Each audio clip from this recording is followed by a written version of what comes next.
Marimlan at tubig angin, lalo na ng sisilim sa slagno nga gading batuin, huling marimlanapin.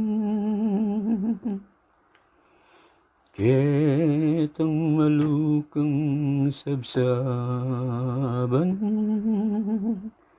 karin na piling lumuwag,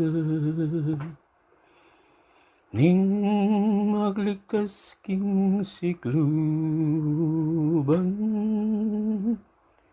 Jesus tang Panginoon,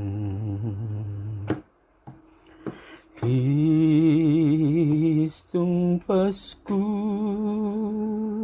kasayanan ning yato,